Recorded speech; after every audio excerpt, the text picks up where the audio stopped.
Assalamualaikum warahmatullahi wabarakatuh. Perkenalkan, nama saya Siti Najra Syafira dari kelas 4B.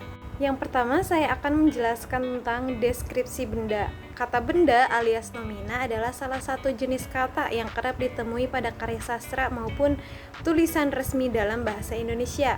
Nah, keberadaan kata benda alias nomina ini ternyata dapat dilihat dari 3 pandangan berbeda, yakni menurut segi sematis, kemudian segi sintaksis, dan segi bentuknya. Nah, kata benda itu terbagi menjadi 2. Yang pertama itu dapat dilihat dari perilaku semantisnya. Yang kedua tuh mengandung fitur semantik kodratik. Kemudian jenis-jenis kata benda dalam bahasa Indonesia, yang pertama tuh ada nomina dasar. Nomina dasar itu terbagi dari nomina dasar khusus, kemudian nomina dasar umum, nomina turunan. Nah, apa sih perbedaan kata benda konkret dan kata benda abstrak? Kata benda konkret yaitu dari benda-benda, di mana benda yang dimaksud adalah benda yang dapat ditangkap oleh panca indera, kemudian contohnya itu seperti mobil, orang, binatang, dan lain-lain.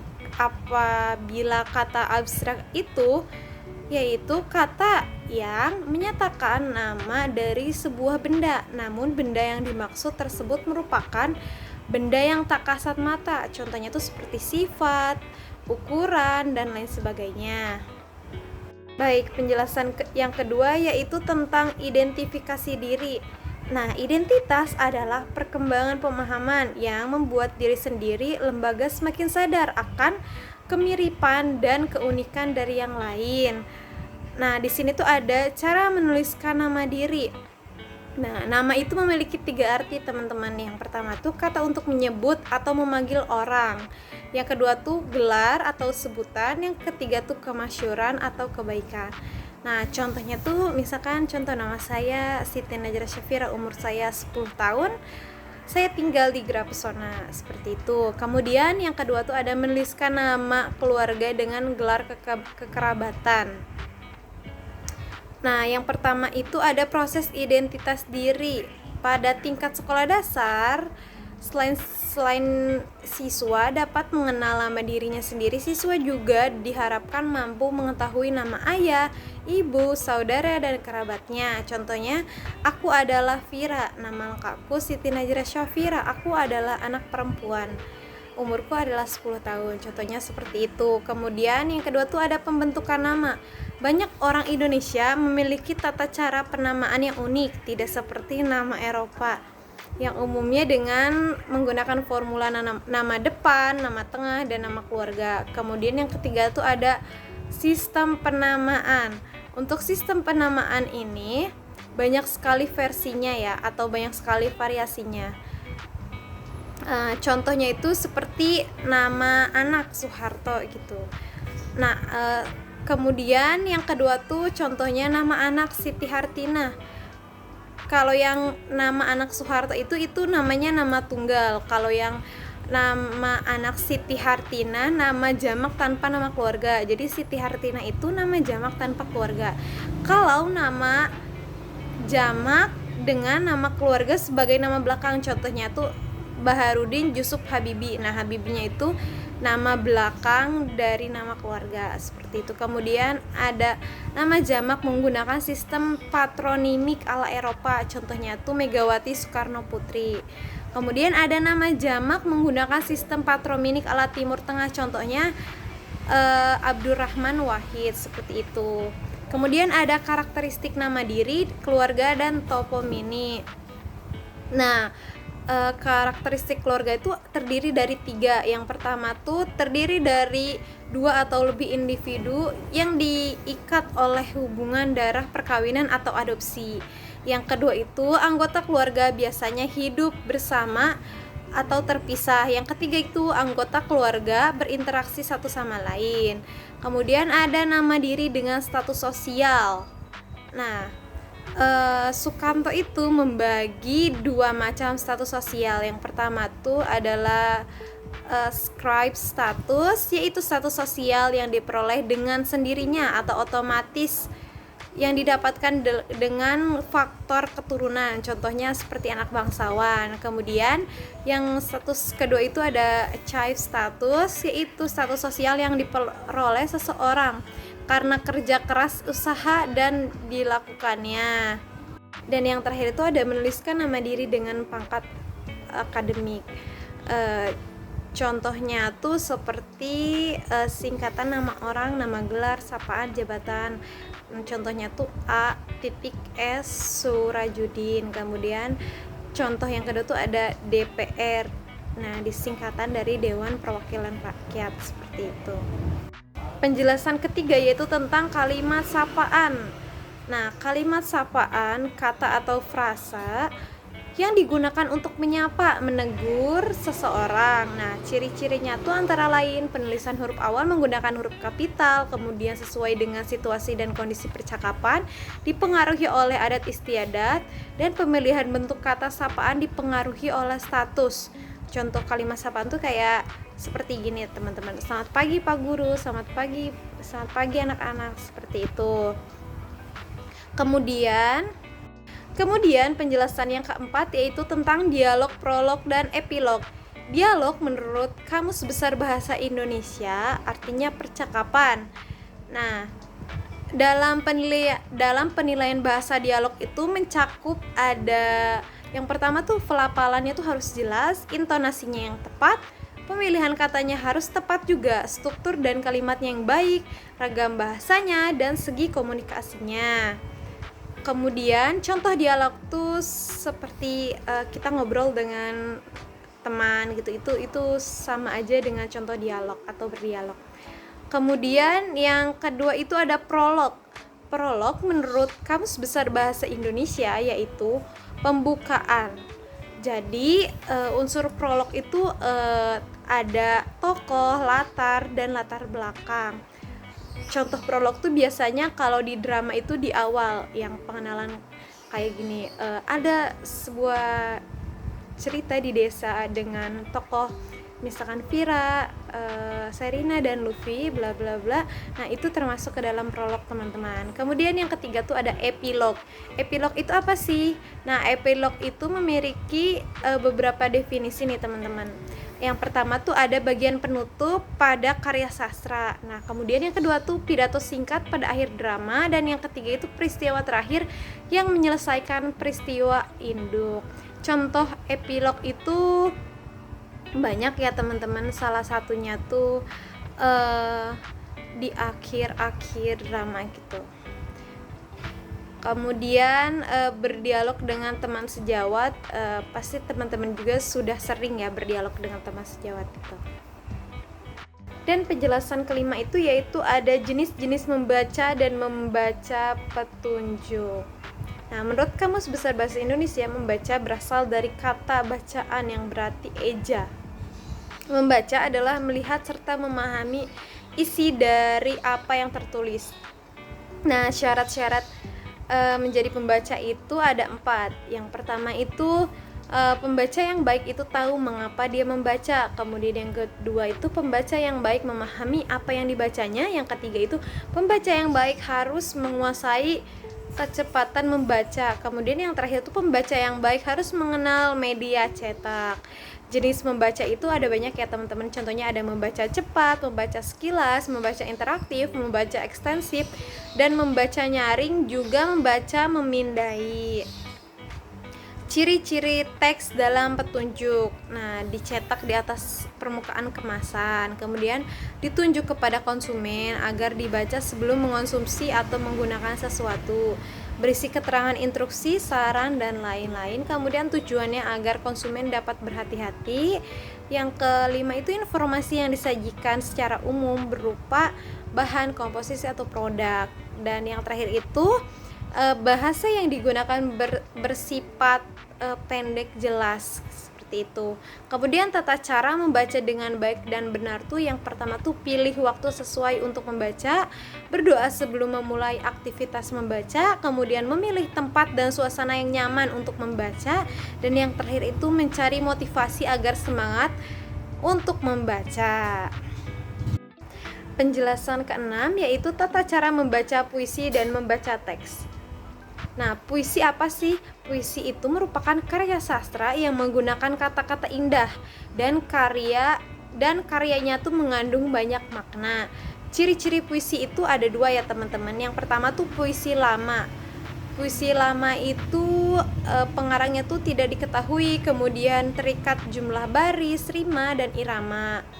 Kemudian gaya bahasanya itu statis atau tetap dan klise, isinya fantastis dan rintis. Kemudian puisi baru itu pengarangnya diketahui, kemudian tidak terikat jumlah baris, rima, dan irama, atau kebalikannya dari puisi lama ya teman-teman. Kemudian ada juga prosa. Nah, ciri-ciri prosa itu bentuknya bebas, bahasa, tema, perkembangan, kemudian pengarang, cara penyajiannya itu, kemudian memakai bahasa asing, latar, tokoh cerita, seperti itu. Kemudian jenis-jenis puisi itu ada puisi naratif, puisi lirik, puisi deskriptif. Nah, jenis-jenis prosa itu ada prosa lama, contohnya itu seperti hikayat, sejarah, kisah, dan dongeng ya teman-teman.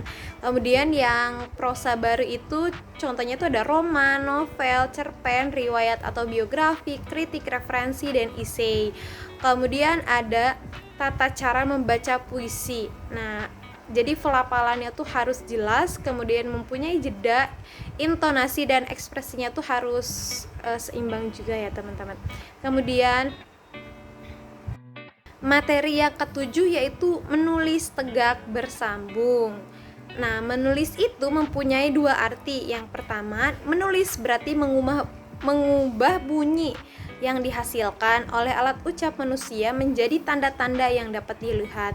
Kemudian menulis tegak bersambung merupakan salah satu keterampilan yang terdapat pada 4 aspek pembelajaran bahasa Indonesia dengan cara menggabungkan huruf demi huruf.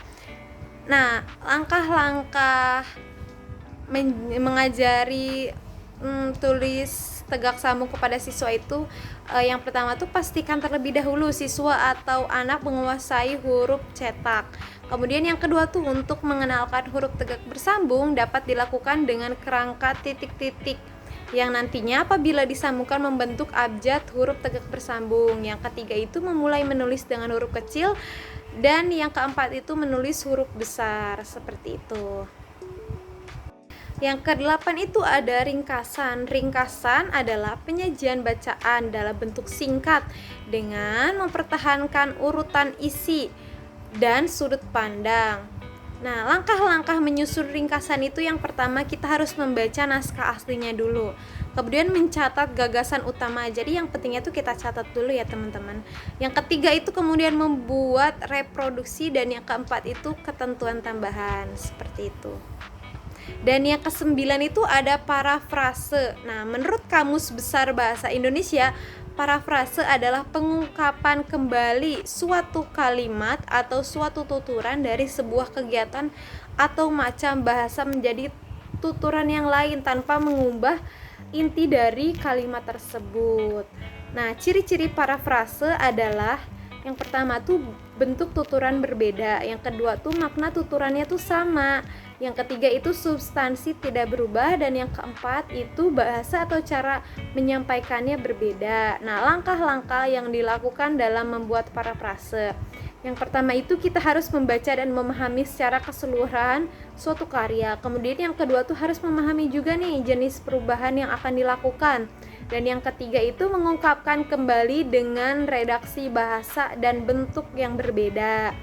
Nah, ada 2 metode parafrase puisi, yaitu yang pertama parafrase terikat. Nah, apa sih parafrase terikat itu? Nah, parafrase terikat itu mengubah puisi menjadi prosa dengan cara menambahkan sebuah atau sejumlah kata pada puisi, sehingga kalimat yang ada dalam puisi mudah dipahami. Yang kedua itu parafrase bebas, yaitu mengubah puisi menjadi prosa dengan kata-kata yang dibuat sendiri. Walaupun menggunakan kata-kata sendiri, isi puisi harus tetap terkandung di dalam prosa. Seperti itu teman-teman. Yang ke-10 itu ada surat resmi dan surat pribadi. Nah, surat resmi adalah surat yang digunakan untuk kepentingan resmi baik perseorangan, instansi maupun organisasi. Karakteristik surat resmi itu yang pertama tuh menggunakan kop surat apabila dikeluarkan organisasi. Kemudian ada nomor surat, lampiran dan perihal, menggunakan salam pembuka dan penutup. Kemudian menggunakan ragam bahasa resmi dan menyertakan cap atau stempel dari lembaga resmi seperti itu. Kemudian ciri-cirinya tuh dikeluarkan oleh suatu instansi atau jawatan baik milik pemerintah maupun swasta dan juga berisikan kepentingan-kepentingan kedinasan atau keorganisasian dan juga disusun dengan ragam resmi. Ada aturan format baku bagian-bagian surat resmi. Kemudian macam-macam surat resmi, contohnya itu seperti surat pemberitahuan, surat perintah, surat permintaan atau permohonan, surat peringatan, dan juga surat teguran, surat susulan, surat panggilan, surat pengantar, surat keputusan, surat perjanjian, dan surat penawaran, pesanan, dan lain sebagainya. Kemudian yang selanjutnya tuh ada surat pribadi. Surat pribadi adalah surat-surat yang ditulis atau dibuat oleh seseorang yang isinya menyangkut kepentingan pribadi atau masalah-masalah dan persoalan pribadi. Nah, karakteristik surat pribadi itu yaitu tidak menggunakan kop surat, tidak ada nomor surat, salam pembuka dan penutupnya tuh bervariasi, kemudian menggunakan bahasa bebas sesuai keinginan penulis dan juga format surat bebas. Kemudian surat pribadi juga ditinjau dari sifatnya, terdiri dari ada surat pribadi yang bersifat kekeluargaan, ada surat pribadi yang bersifat kedinasan, seperti itu. Langkah-langkah menulis surat pribadi itu ada yang pertama tuh kepala surat pribadi, kemudian ada tanggal surat, pembuka, isi surat, penutup, dan tanda tangan. Yang selanjutnya itu ada formulir dan kwitansi.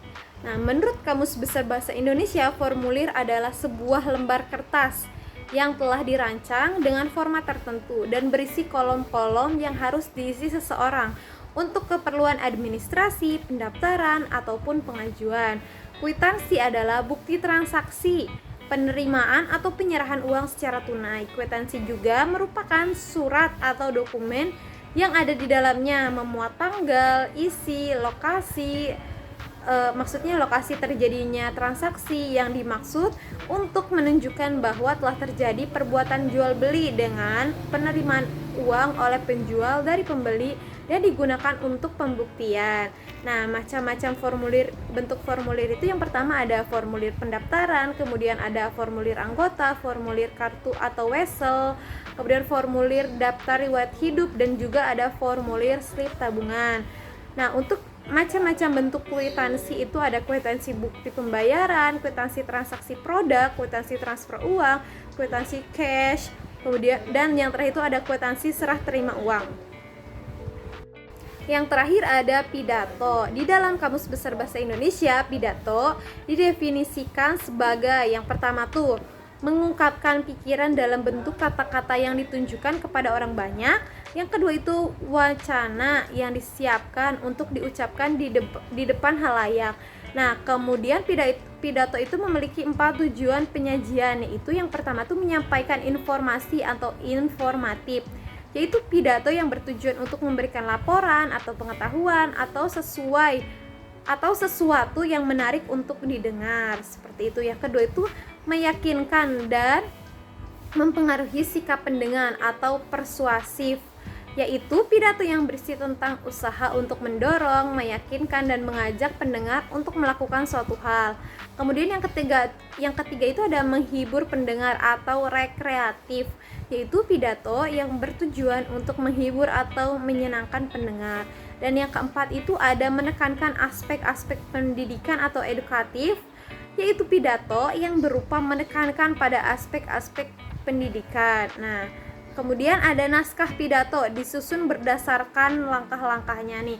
Ada langkah-langkah yang pertama itu menentukan tema atau pokok pembicaraan. Yang kedua tuh mendaftar pokok-pokok isi yang akan disampaikan dalam pidato. Yang ketiga itu menentukan tujuan pidato. Yang keempat itu menyusun kerangka pidato. Dan yang kelima itu mengembangkan kerangka pidato menjadi naskah pidato. Mungkin cukup sekian penjelasan materi dari saya, kurangnya mohon maaf. Wassalamualaikum warahmatullahi wabarakatuh.